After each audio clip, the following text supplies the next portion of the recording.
오늘 거룩한 삶으로의 초대라는 제목으로 여러분과 같이 말씀을 나누도록 하겠습니다. 먼저 이 데살로니가를 잠깐 소개한다 그러면 데살로니가는 사도 바울이 아시아에서 복음을 전할 때 환상을 보고 마게도니아로 그 선교 방향을 돌리게 됩니다. 그리고 첫 번째로 도착한 곳이 빌립보입니다. 거기서 루디아를 만나고 또 감옥에서 그런 이적이 일어나면서 그 간수장이 회심하면서 빌립보 교회가 탄생합니다. 그리고 거기서 그 다음 이동한 것이 어디냐면 바로 데살로니가 지역입니다. 이 데살로니가 그 지역에 사도 바울이 도착했는데요. 그때 당시에도 데살로니가는 가장 큰 도시였습니다. 지금은 그리스에 속해 있는데 아테네 다음으로 큰 도시이죠. 그때 로마의 속국이었고 또 통치는 그 읍장들에 의해서 이루어졌습니다. 그때 당시 이 데살로니가 교회에 얼만큼 복음이 강력하게 선포됐는지 사도행전 17장에 기록되고 있는데요. 사도 바울의 일행을 가리켜서 천하를 어지럽게 하는 자들이라고 하고 있습니다. 천하를 어지럽게 하는 자들이 그 데살로니가에서 복음을 전하고 나면 회심하고 또 많은 기부인과 또 많은 사람들이 따랐다 하고 있습니다. 그래서 그곳에 핍박이 일어나서 또 갑작스럽게 거의 도망하다시피 그 데살로니가 교회를 떠나게 되고 그 다음에 베레아, 아덴, 고린도로 가서 그 고린도에서 이 데살로니가 전후서를 쓰게 됩니다. 자, 이것이 우리 데살로니가 교회 조금 백그라운드인데요. 우리 인생을 살아가면서 여러 가지 질문을 하게 됩니다. 어떻게 하면 조금 더 잘 살 수 있을까? 어떻게 하면 이민생활을 더 잘할 수 있을까? 어떻게 하면 우리 자녀들을 더 잘 교육시킬 수 있을까? 어떻게 하면 더 예뻐질 수 있을까? 어떻게 하면 골프를 더 잘 칠 수 있을까? 여러 가지 질문들을 할 수 있을 것입니다. 그러나 우리 신앙인들에게서는 꼭 던져야 될 질문들이 있는데 어떻게 하면 하나님을 더 기쁘게 할 수 있을까? 반드시 던져야 될 질문입니다. 어떻게 하면 하나님을 더 기쁘시게 할 수 있을까? 어떻게 하면 되죠?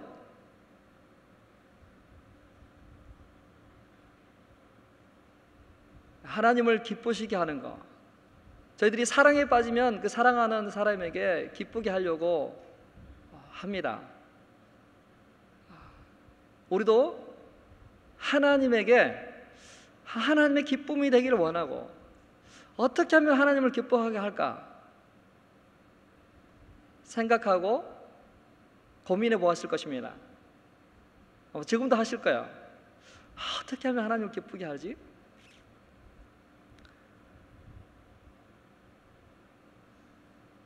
(2장 10절에) 사도 바울이 이렇게 얘기합니다. 우리가 너희 믿는 자들 향하여 어떻게 거룩하고 흠없이 행하였는지 너희가 증인이요 하나님도 그러하시도다. 사도 바울이 데살로니가 교회에 복음을 전할 때 거룩하고 흠이 없이 그들 앞에 서 있었습니다. 그리고 그의 기도 가운데도 그렇게 나옵니다. 너희 마음을 굳건하게 하시고 우리 주 예수께서 그의 모든 성도와 함께 강림하실 때 하나님 우리 아버지 앞에서 거룩함에 흠이 없게 하시기를 원하노라 하고 데살로니가 교회를 향해서 기도를 하고 있습니다. 사랑하는 성도 여러분, 우리가 예수 그리스도를 믿음으로 인해서 우리 의롭다 하심을 받았습니다. 이것이 칭의이죠, 칭의. 자, 우리는 의롭다 하심을 받았어요. 이미 거룩한 존재가 되었습니다. 근데 의롭다고 하심을 받는 사람들에게 그 다음에 이 땅에서 우리에게 요구하신 것이 무엇이냐면 거룩하게 되도록 성화를 요구하세요. 그리스도의 믿음의 장성한 분량까지 자라도록 우리에게 요구하고 있는 것입니다. 그것이 바로 거룩함을 향해서 나가는 것입니다. 우리가 의롭다고 인칭을 받았지만 우리가 거룩하지 않잖아요.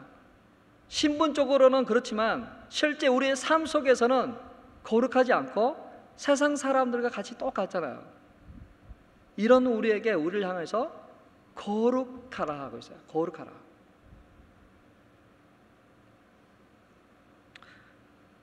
레위기 11장 44절에서 45절을 같이 한번 읽어보도록 하겠습니다. 같이 한번 읽어보도록 하겠습니다. 나는 여호와 너희의 하나님이라. 내가 거룩하니 너희도 몸을 구별하여 거룩하게 하고 땅에 기는 길 짐승으로 말미암아 스스로 더럽히지 말라. 나는 너희의 하나님이 되려고 너희를 애굽 땅에서 인도하여 낸 여호와라. 내가 거룩하니 너희도 거룩할지니라. 내가 거룩하니 너희가 거룩할지니라. 이 말을 이렇게 바꿔볼 수 있습니다. 나를 닮아라. 내가 거룩하니 너희도 거룩하라. 너희가 나를 닮으라는 것이에요. 거룩함은 하나님을 닮아가는 것입니다. 거룩함은 하나님을 닮아가는 것이죠. 거룩하다라는 것은 구별하다, 따로 분리했다, 그런 뜻인데요. 하나님은 본질상 우리가 다릅니다. 그럼에도 불구하고 하나님은 우리에게 나를 닮으라고 하고 있습니다. 내가 거룩하니 너희도 거룩하라고 하고 있습니다. 이스라엘 백성들은 본래 거룩하지 않습니다. 목이 곧은 백성이고 죄악 가운데 있는 백성입니다. 본래 거룩하지 않은 백성입니다. 근데 내가 거룩하니 너희가 거룩하라 합니다. 우리 또한 부패하고 타락하고 정말 죄악 가운데 있는 저희들, 하나님의 진도 가운데 있는 저희들에게 예수 그리스도를 통해서 구원받게 하시고 나를 닮으라고 했습니다. 내가 거룩하니 너희도 거룩하라고 했습니다. 여러분, 자식들은 부모를 닮습니다. 저희 딸 아들이 있습니다. 많은 분들이 그래요.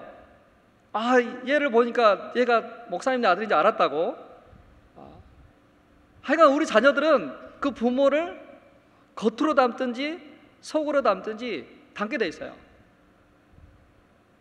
우리 아들 하는 짓을 보면 딱 닮았어요. 여러분의 자녀들 어떤 식으로 닮았습니다. 어떻게 그렇게 닮는지 모르겠어요. 가르쳐주지도 않았는데 어떻게 그 음식 먹는 것까지도, 생전에 먹어보지도 않는 음식이지만 그렇게 닮아가요. 자식들은 부모를 닮아가게 돼 있죠. 근데 여러분, 동물들도 그 주인을 닮아가는 거 아시죠? 한번 사진 한번 볼까요? 너무 닮아갑니다.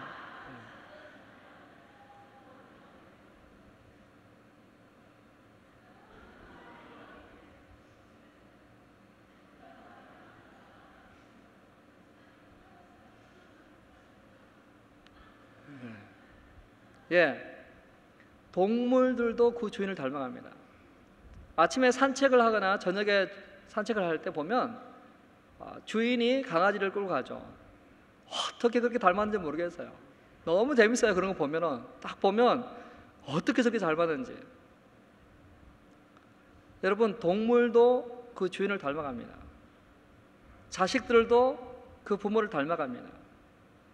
여러분은 하나님의 자녀로서 여러분은 얼마큼 하나님을 닮아가고 있습니까? 당연히 닮아야 되지 않을까요? 당연히 그분이 생각하는 것처럼 생각하고 말하는 것처럼 말하고 보는 것처럼 봐야 되지 않을까요?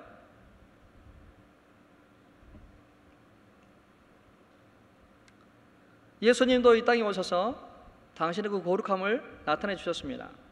죄가 없으신 그분께서 친히 이 땅에서 사시면서, 인간의 몸으로 사시면서 그 거룩함을 보여주셨습니다.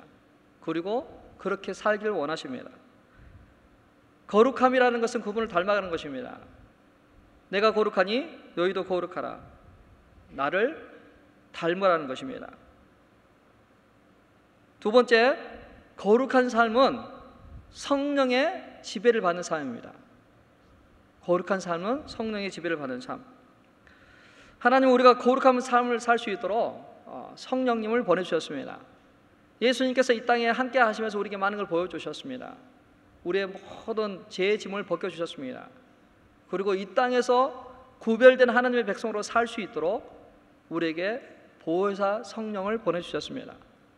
그 성령님으로 말미암아 우리가 말할 수 없는 그런 상황과 환경 가운데서 하나님이 감동 감화하시고 깨닫게 하시고 알게 해주셔서 우리를 하여금 하나님의 구별된 백성으로 살도록 하고 있습니다. 근데 오늘 본문의 8절에 그러므로 저버리는 자는 사람을 저버림이 아니요 너희에게 그의 성령을 주신 하나님을 저버림이라. 하나님의 감동 감화가 우리 안에 있고 또 하나님의 말씀에 순종하려고 하고 또 육의 지배보다는 영의 지배를 받게 하려고 할 때 우리가 그것에 순종하지 않고 반응하지 않고 똑같이 행동한다면, 성령님을 저버린다면 그것은 곧 하나님을 저버림이라는 것입니다. 여기서 저버린다라는 그 말에 그 언어는 얕보다라는 말이에요. 얕보다, 하나님을 너무 무시하다, 그렇게 볼 수 있어요. 하나님을 저버린다, 하나님을 무시하고 하나님을 안중에 두지도 않고 여전히 자신이 왕이 돼서 살아가는 것을 이야기해요.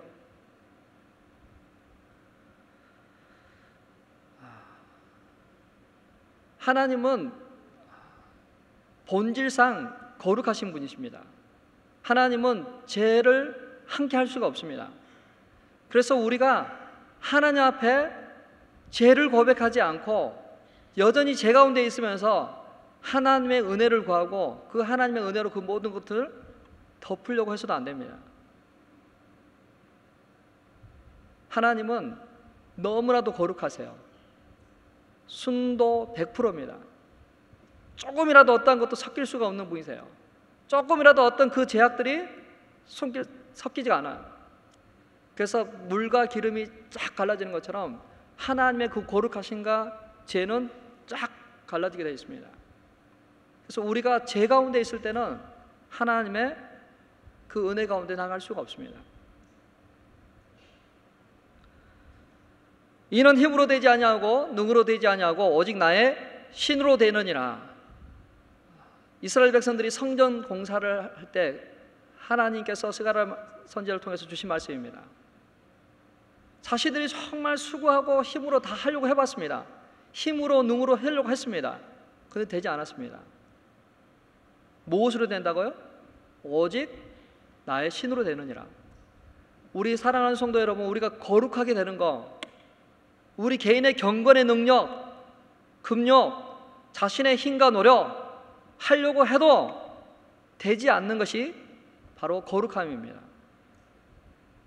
우리가 성령님께 온전히 우리의 것들을 맡기고 성령의 그 지배를 받고 성령의 통치를 받고 성령의 충만함을 받고 성령이 감동 감화하시는 것에 따라 우리가 반응하고 움직이고 할 때 그것이 바로 거룩한 삶이 된다는 것입니다.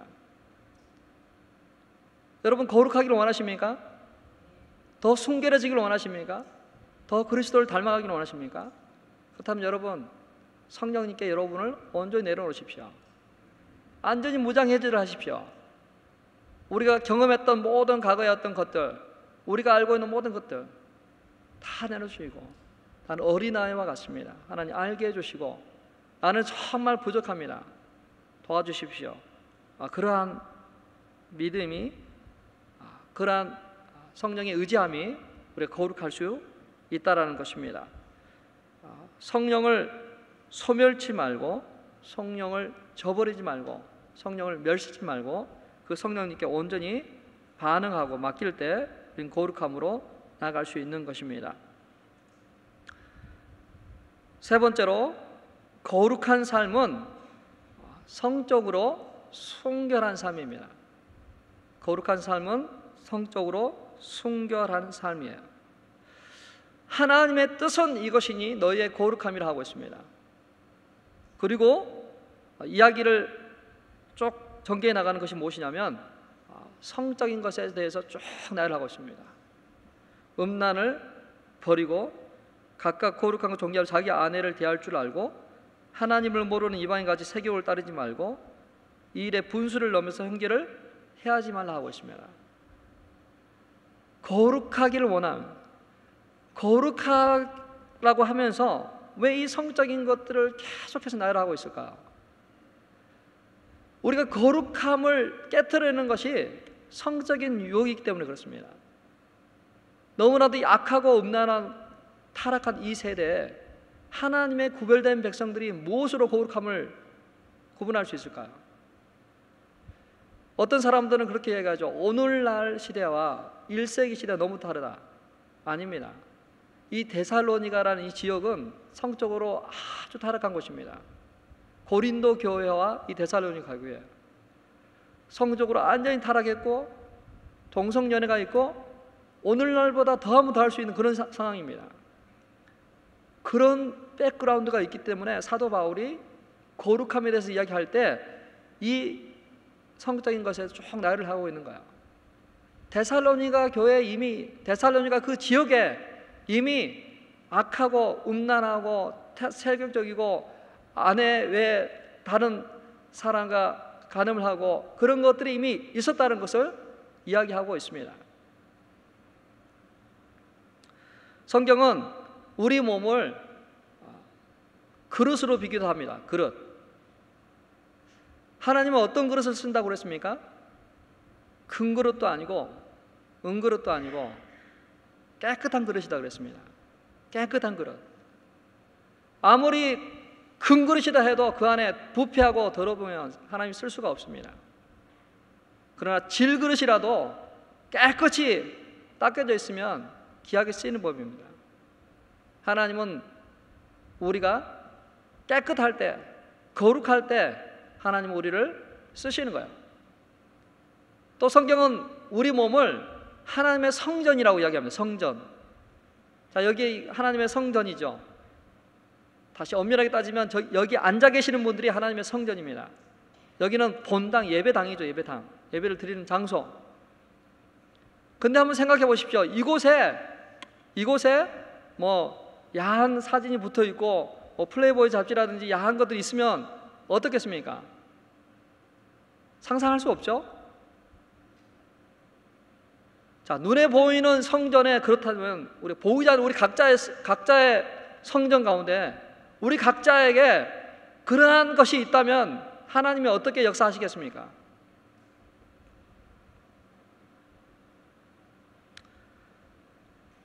거룩한 삶은 성적인 순결을 지켜나가는 것입니다. 성적인 만족은 결혼 관계 안에서 주어진 것입니다. 우리가 남편과 아내가 왜 사이가 좋아야 되느냐? 거룩하기 위해서, 죄로부터 보호하기 위해서. 남편과 아내는 사이가 특별히 더 좋아야 돼요. 본래 우리가 불완전합니다. 완전하지 못합니다. 독처하는 것이 좋지 못해서 하나님께서 주신 사람이 누구라고요? 아내, 배우자입니다. 사도 바울은 그렇게 이야기합니다. 성적인 것 때문에 내가 죄를 짓는다면 결혼을 해라. 그리고 결혼하고 그 결혼했으면 그 아내와 남편이 정말 주 안에서 친밀하고 서로 어떤 성적인 유혹에 노출되지 않도록 서로 사랑하라고 하고 있습니다.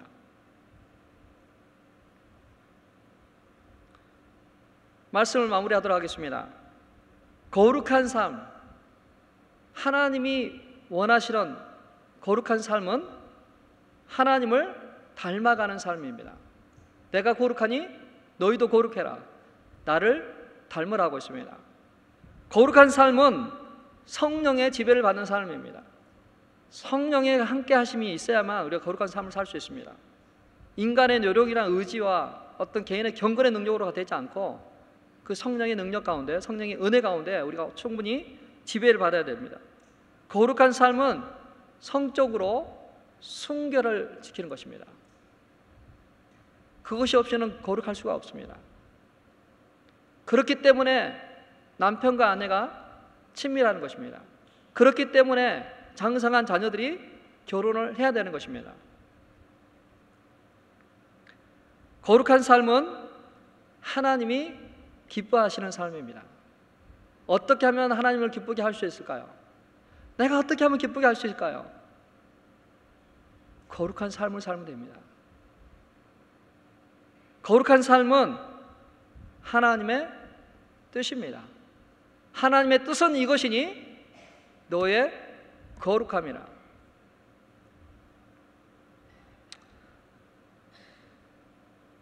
7절 말씀에도 이렇게 나와 있습니다. 하나님이 우리를 부르심은 부정하게 하심이 아니라 거룩하게 하심이라.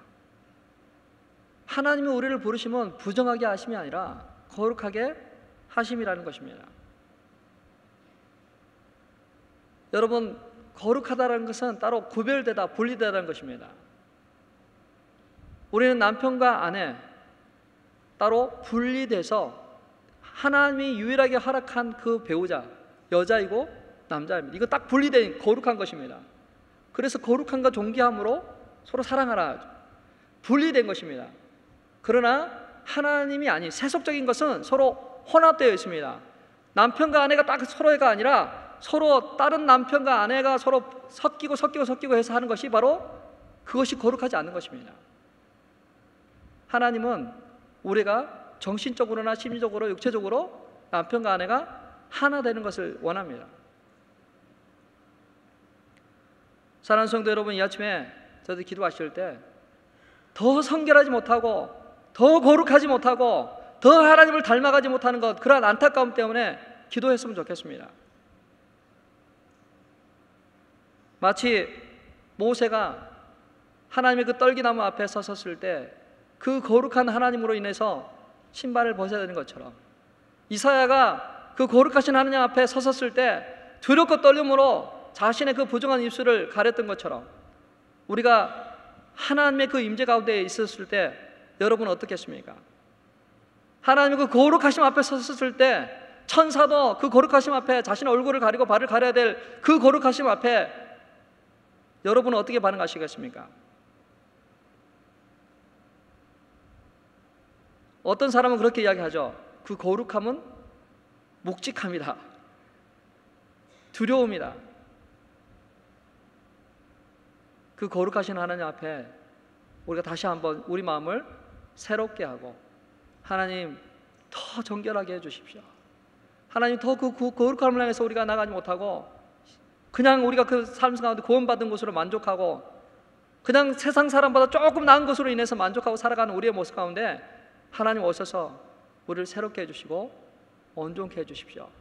그러한 갈망하는 마음이 여러분에 있었으면 좋겠습니다. 먼저 우리가 말씀을 기억하시면서 한번 기도했으면 좋겠습니다. 하나님, 우리 모든 걸 통찰하십니다.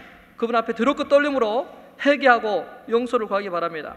이제 성적으로 순결할 것을 결심하고 성령의 지배를 받을 것을, 하나님을 닮아가고 하나님 기뻐하는 삶을 살겠습니다.